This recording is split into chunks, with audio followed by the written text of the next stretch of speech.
लंका कांड दोहा नंबर 6। राम ही सोती जानकी नाय कमल पदमा सुत कहूँ राज समर्पि मन जाय भजहि रघुनाथ सियापति राम जय जय राम मेरे प्रभु राम जय जय राम करो कल्याण राजा राम मंगल भवन अमंगलहारी राम जय सिया राम राम द्रवहु दशरथ अजिर बिहारी राम जय सिया रामनाथ दीन दयाल रघुराई राम जय सिया राम राम बारव सनमुख जय रखारी राम जय सिया राम राम चाहिए राम सो सब करी राम जय सिया राम राम तुम सुर असुर चराचर जीते राम जय सिया राम शांत कहीं अस नीत दसानन राम जय सिया राम राम चौधे पन जाहि जपकान राम जय सिया राम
अस कही नयन नीर भरी गई पर कंपित नाथ बरहु रघुनाथ ही अचल होई अहि बात सियापति राम जय जय राम मेरे प्रभु राम जय जय राम करो कल्याण राजा। परमादरणीय समुपस्थित मानस प्रेमियों भगवत चरणारविंद।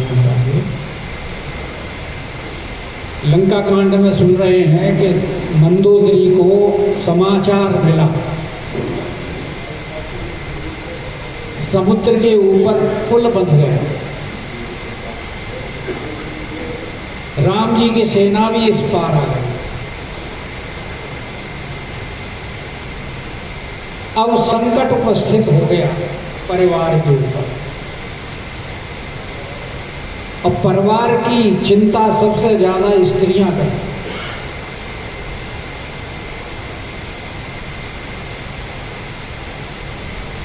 और मंदोदरी जान चुकी है कि ये भगवान और हमारे पतिदेव इनसे बैर ठान बैठे।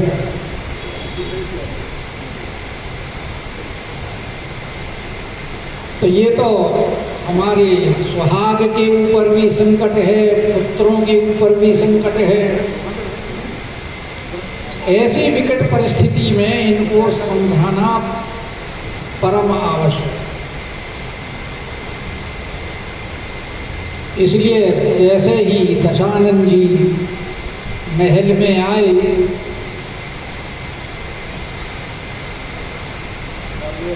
उन्होंने पकड़ करके अपने भवन में ले गई,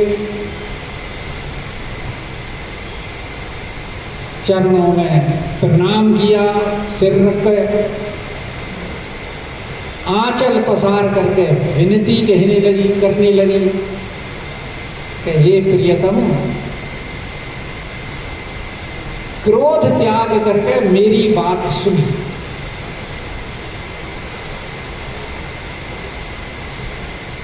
प्रभु आपने जिनसे बैर बांधा है उनकी और आपकी कोई तुलना नहीं, क्योंकि नीति कहती है कि नाथ भय कीजे तारी सो बुद्धि बल सकिए जीते जाहि सो। जिसको आप बल और बुद्धि के द्वारा जीत सकें उसी से राड़ ठाननी चाहिए। अब तगड़े आदमी से और आप पंगा ले लोगे तो खुद भी पिटोगे और हिमायती भी पिटेगा। इसलिए पंगा सोच समझ के लेना चाहिए, क्योंकि आपने जिनसे पंगा लिया है उनमें और आप में बहुत अंतर है कि तुम ही पत्नी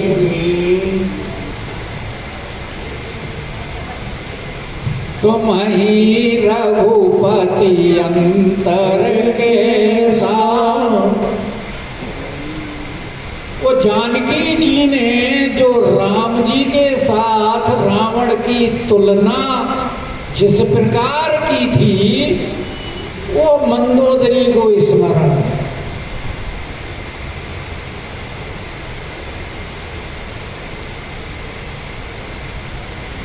सीता जी ने कहा था ना कि कबहू की नलिनी करही विकास, सुनो रावण खद्योत प्रकाशा।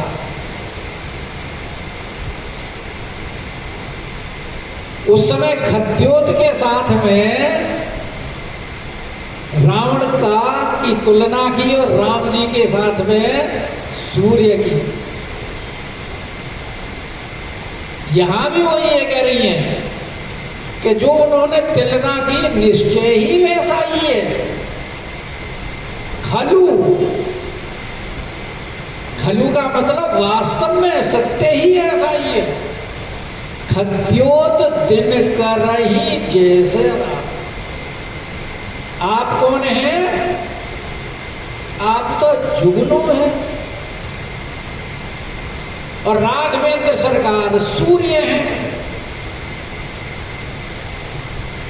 तो करोड़ों सूर्य मिलकर भी क्या अंधकार को दूर कर सकते हैं? अंधकार तो सूर्य के प्रकाशित होने पर ही दूर होता है।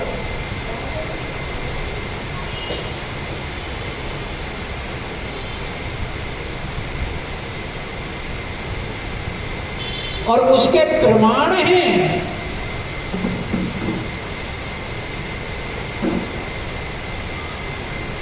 कि अति बल मधु के जी मारे महावीर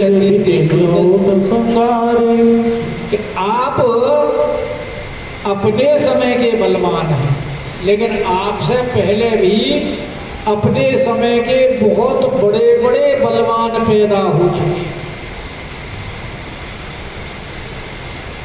उनके समय में उनसे किसी की तुलना ही नहीं थी। अति बल, सबसे पहले तो सृष्टि के प्रारंभ में मधुकैटभ का प्रसंग आता है। तब तो सृष्टि भी नहीं थी।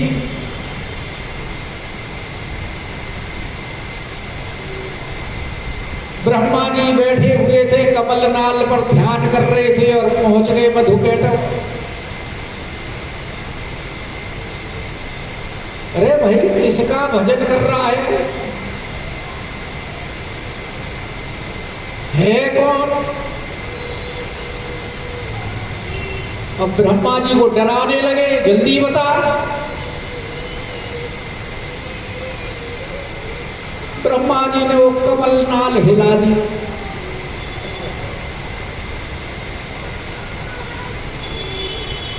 क्योंकि विष्णु भगवान की कमल नाल से ही तो ब्रह्मा जी प्रकट हुए हैं। और वो जब कमल नाल हिलाई तो विष्णु भगवान जी आए, उनको संतुष्ट किया।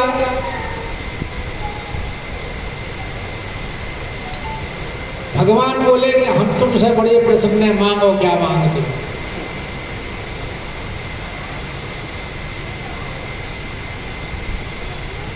वो बोले तुम हमें क्या दोगे, तुम हमसे मांगो क्या मांगते हो।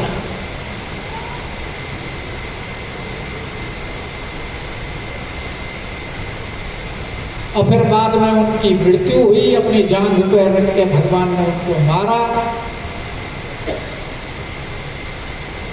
अलग अलग ग्रंथों में अलग अलग प्रसंग है। कहीं वो ब्रह्मा जी की आंखों से जो कीचड़ निकली थी उससे मधुकैटभ की उत्पत्ति है, और भगवान की फिर वो योग माया जो है उन्होंने उसको मोहित करके और वरदान भगवान के जो तुम कहा कि तुम हमसे वरदान मांगो। और फिर भगवान ने कहा कि तुम हमारे हाथ से मरो। फिर उन्होंने कहा कि हमें ऐसी जगह मारो जहाँ जल ना हो, क्योंकि उस समय तो चारों तरफ जल ही जल था। तो भगवान ने फिर अपनी दोनों जंघाओं पर उनको मारा, और उनका जो मेद था जो निकला, जो जल में बहा, उस मेद से मेदनी की उत्पत्ति हुई, जिसे मेदनी पृथ्वी को कहते। इसीलिए मिट्टी खाना निषेध कहा,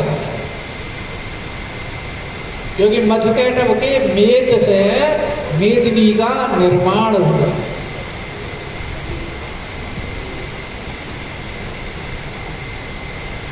अरे भाई, पृथ्वी का एक नाम मेदनी है।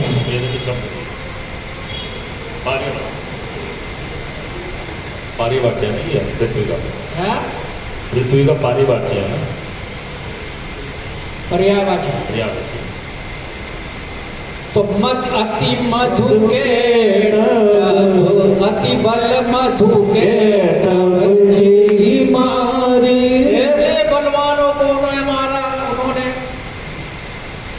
और महावीर वीर दीति सुत संगम। और सबसे पहले तो तिथि जब सृष्टि प्रारंभ हुई तो महर्षि कश्यप की पत्नियों से ही सारी सृष्टि का निर्माण हुआ है। तो उनमें उनकी एक पत्नी का नाम था तिथि, और तिथि से दैत्य उत्पन्न हुए। और वो दो भाई थे, एक हिरण्याक्ष और एक हिरण्यकशिप। पृथ्वी को लेकर ही रसातल में चला गया। फिर उसको मारने के लिए भगवान ने वाराह रूप धारण किया, तब पृथ्वी पार ले और पृथ्वी को ऊपर लाए और तब उसका वध किया। और अपने भाई का वध सुनकर हिरण्याकशिपु ने भगवान से बैर कर लिया। फिर हिरण्याकशिपु को मारने के लिए भगवान ने, क्योंकि उसने वरदान इतने मांग रखे थे कि दिन में मरूं न रात में मरूं, न भीतर मरूं न बाहर मरूं, न ऊपर मरूं न नीचे मरूं, न किसी अस्त्र से मरूं न शस्त्र से मरूं। इतने वरदान मांग लिए, कुछ छोड़ा ही नहीं। तो नरसिंह का ना जानवर से मरूं ना मनुष्य से मरूं। भगवान बोले कोई बात नहीं, रास्ते को हम सारे जानते हैं। और प्रहलाद के लिए फिर भगवान ने नरसिंह अवतार लेकर के और दरवाजे की चौखट के ऊपर बैठ करके अपनी जंघा के ऊपर लिटा करके और सब पूछ लिया। संध्या का समय था, युगा भाई दिन तो नहीं है, नहीं, रात तो नहीं है, नहीं है, भीतर तो नहीं है, नहीं है, बाहर तो नहीं है, नहीं है, ऊपर तो नहीं है, नहीं है, नीचे तो नहीं है, नहीं है, क्योंकि मैं मनुष्य तो नहीं हूँ, जो कि पशु तो नहीं हूँ, क्योंकि नरसिंह भगवान का आधा शेर और आधा मनुष्य। बोला मेरे हाथ में कोई अस्त्र शस्त्र तो नहीं है, और फिर फाड़ दिया। तो ये कि महावीर दिति सुत संगारी और जेहि बलि बांधी। वो बलि जो तुम्हें बांध के ले गया था और घुड़साल में बांध दिया था, फिर पुलस्त जी छुड़ा करके लाए थे। जो प्रहलाद, हिरण्यकशिपु का पुत्र प्रहलाद, प्रहलाद का पुत्र विरोचन, विरोचन का पुत्र बलि, जिसके लिए भगवान ने वामन अवतार लिया था, उस बलि को भी भगवान ने बांध दिया अपना त्रिविक्रम रूप दिखा करके। और सहस्रबाजु से भी तुम हार चुके हो। सहस्रबाहु जिसके 1000 हाथ थे, 500 धनुष एक साथ चलाता था वो। तुम्हारे तो 20 ही हाथ हैं, 10 ही धनुष चलाते हो, वो तो 500 धनुष चलाता था। और जिन परशुराम ने उसके सारी भुजाएं काट दी, उन परशुराम को भी पराभूत किया है जिन्होंने। स्वयंवर में किया ना परशुराम जी को, वो भी प्रार्थना करने लगे भगवान की, क्षमहु क्षमा मंदिर दुर्भ्राता। तो वो ही कह रहे हैं कि जेहि बलि बांधी सहस भुज मारा। अरे ये वही है, सोई अवतारे हरण भरण मही मारा। और पृथ्वी ने, सारे देवताओं ने जब प्रार्थना की भगवान से जाकर के तब भगवान ने उनको आश्वासन दिया था कि मैं तुम्हारा भार हरण करने के लिए अवतार लूंगा।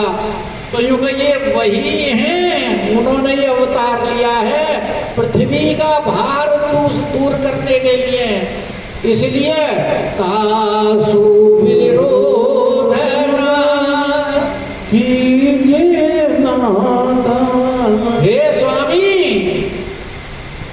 इनसे आप विरोध मत करिए,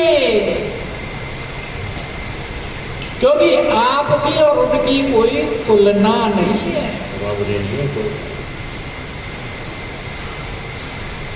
तुम्हारी रघुपति अंतर कैसा कोई तुलना नहीं है।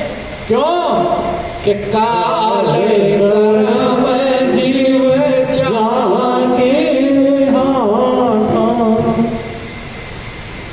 काल कर्म जीव सब उनके इशारे मात्र से नाचते हैं।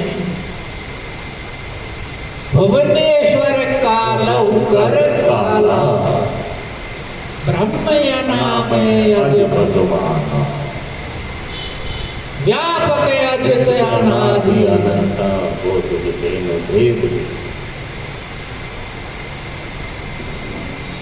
जाके डर अति काल डेराई,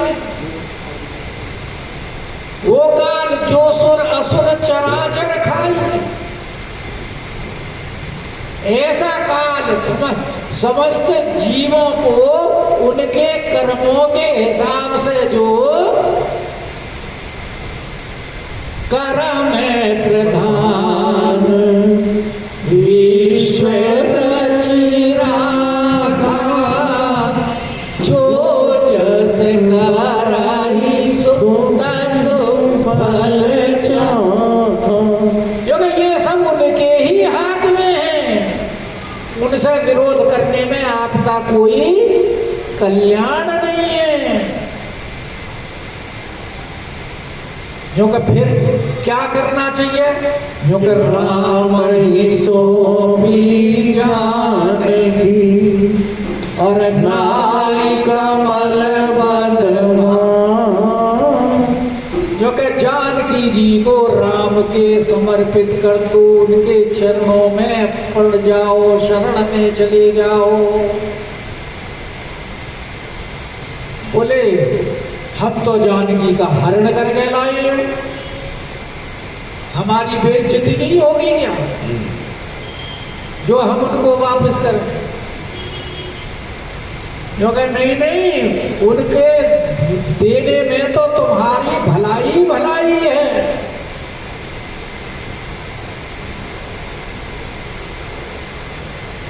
क्यों कि तुम लाए जानकी जी को अपने कल्याण के लिए, और राम जी स्वयं तुम्हारे दरवाजे पर आ गए हैं, तो इससे बड़ा कल्याण तुम्हारा और क्या होगा?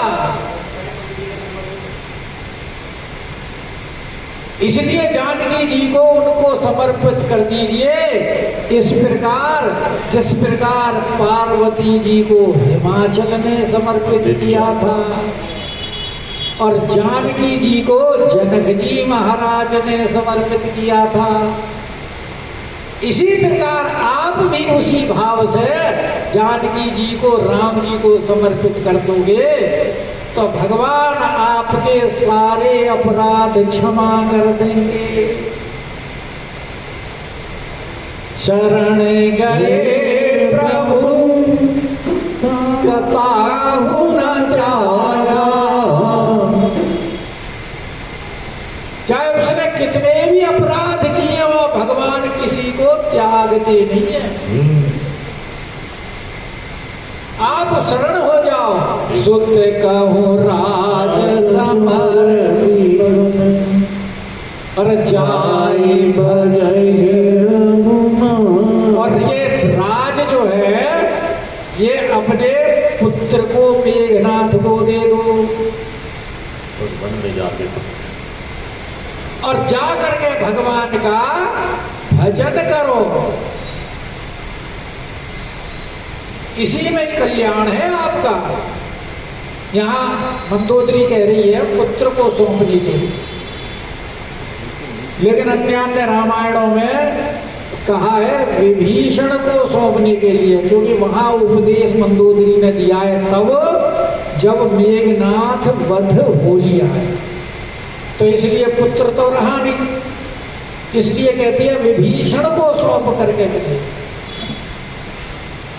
और राज इसलिए सौंपना जरूरी है क्योंकि बिना राजा के प्रजा में अराजकता हो जाती है,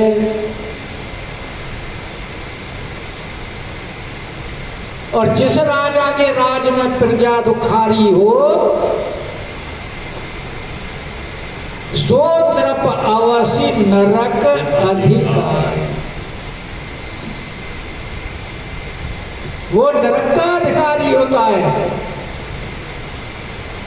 तो इसलिए कहते हैं कि नाथ दीन दयाल रघुराई, कि आप इस बात में संशय मत करो कि वो आपको क्षमा नहीं करेंगे, क्योंकि वो बड़े दीन दयाल हैं, दीनों के ऊपर कृपा करते हैं और रघुराई हैं। अगर तुम उनके शरण में हो गए तो वो तो रघुकुल के वीर हैं।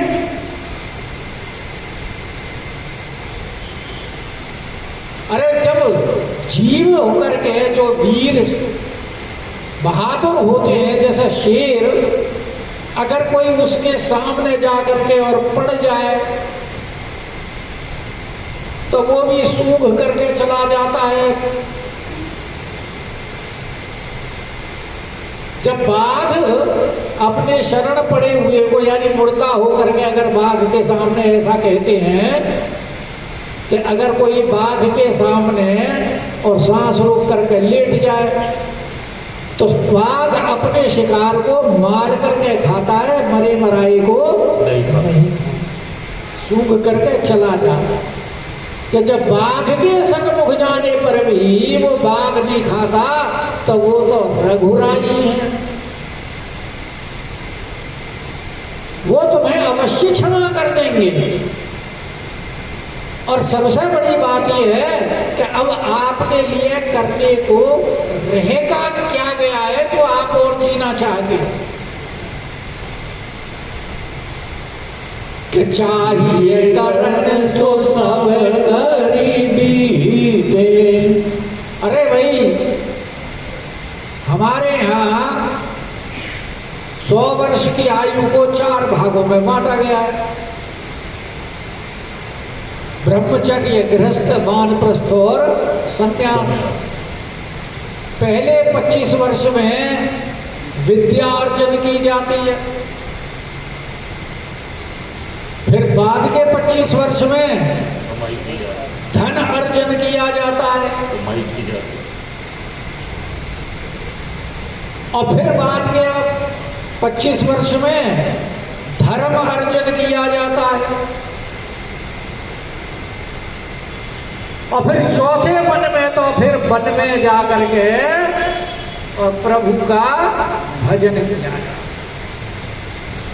तो वही कह रहे हैं कि आपने सब कुछ तो कर लिया, चाहिए करने सो सब करीबी। आपने तो सब कुछ कर लिया अपने इस जीवन में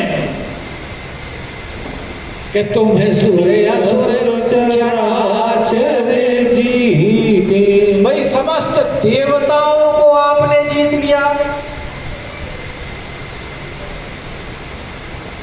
ब्रह्मा की सृष्टि में जहां तक है वो सब आपके अधीन है। देवताओं में सबसे बड़े इंद्र हैं, वो आपसे पराजित हैं। असुरों में विद्युज्य को तुमने मार दिया, सूर्पणखा के पति का नाम विद्युज्य। सबने आपकी राजाओं ने अधीनता स्वीकार कर रखी है। समस्त दिक्पालों को आपने जीत लिया है, और अचर में भी कैलाश पर्वत को आपने अपने हाथ से उठा लिया है। तो तुम सुर असुर चराचर जीते। और महाराज देखो, संत लोग कहते हैं, मैं नहीं कह रही, कभी आप मेरे ऊपर नाराज हो जाओ, संत कह रहे हैं कि संत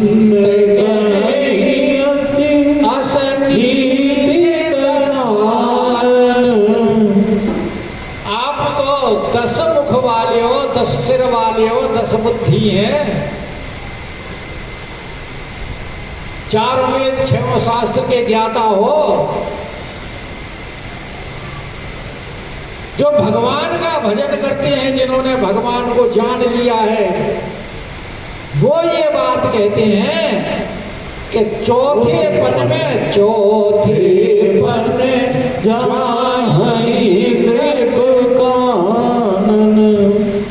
कि चौथेपन में संन्यास आश्रम में तो संन्यास को के घर बार छोड़ करके और जंगल में चले जाना चाहिए, क्योंकि परंपरा यही चली आ रही है। मनु जी महाराज ने क्या किया था,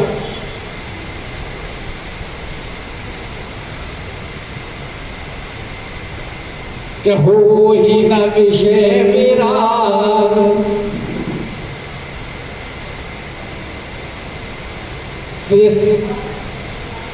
वही तो कह रहा हूं कि संसार से जीव को कभी विराग नहीं होता।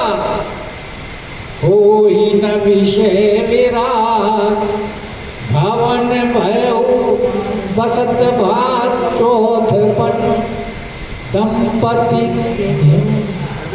अति दुख लाग, भजनम गयऊ हरि भजन बिना।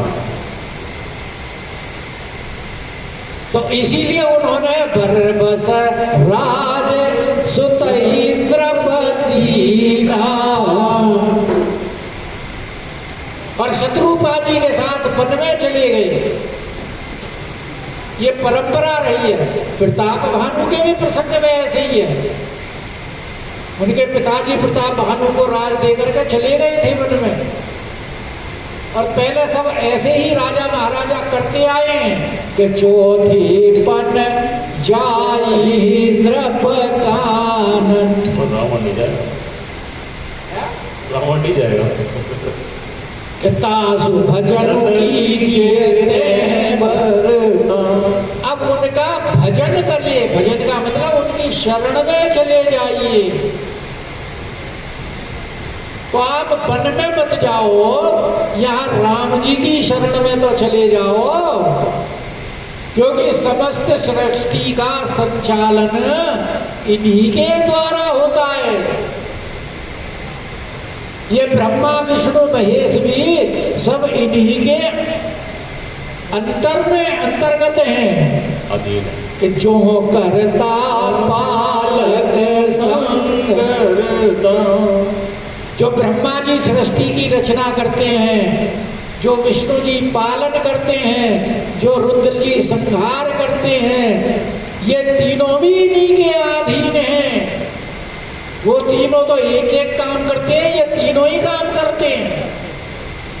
इसलिए इनकी शरण में ताऊ भजन कीजिए ते भरता, जो करता पालक संग सोई रघुवीर प्रणत अनुरागी, भजऊ नाथ ममता। हे नाथ, आप उन्हीं की शरण में चले जाइए। सोई रघुवीर प्रणत अनुरागी, भजऊ नाथ ममता सब त्यागी। कि उनकी शरण में सब ममता को छोड़ करके चले जाओ। जो आपने ये ममता इधर उधर लगा रखी है, जननी जनक बंधु सुत तारा तनक धनवान सुनय परिवार सबके। ये जो ममता इधर है, इस ममता को छोड़ो, क्योंकि इस ममता से कल्याण नहीं है, ये तो बंधन में बांधने वाली है। इसलिए आप उनकी प्रणत हो जाओ रघुवीर के, क्योंकि मुनिवर जतनु करहि जेहि लागी। अरे बड़े बड़े ऋषि मुनि उनके लिए यत्न करते हैं और करोड़ों जन्मों तक लगे रहते हैं।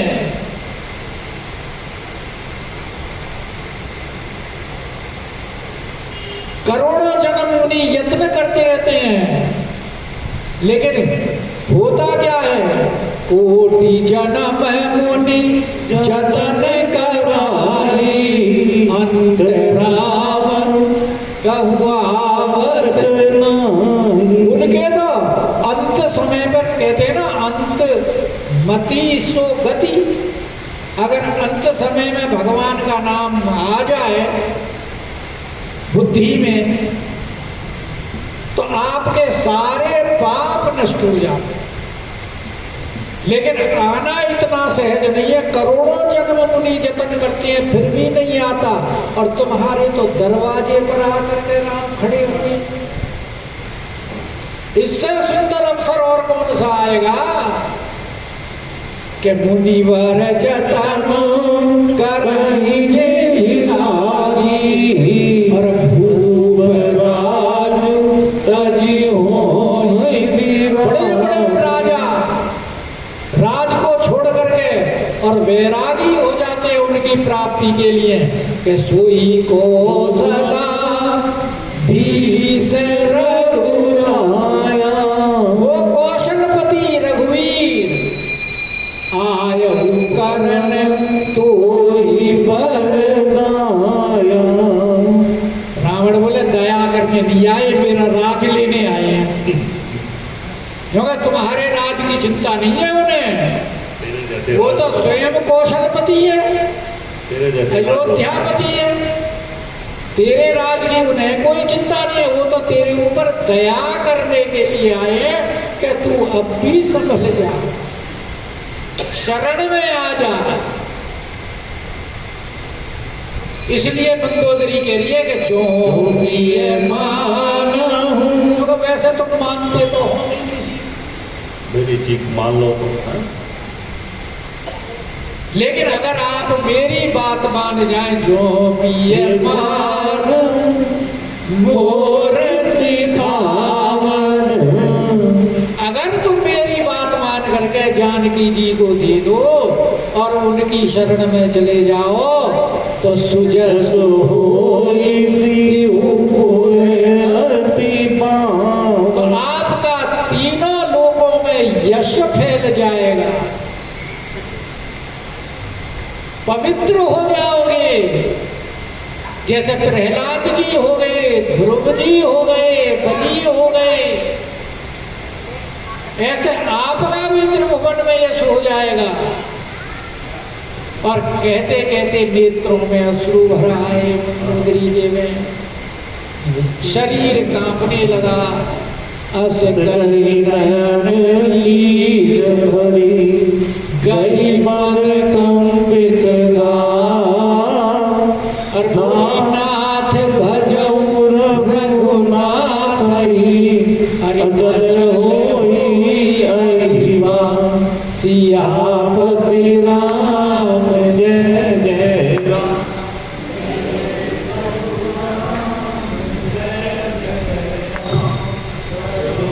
कल्याण राज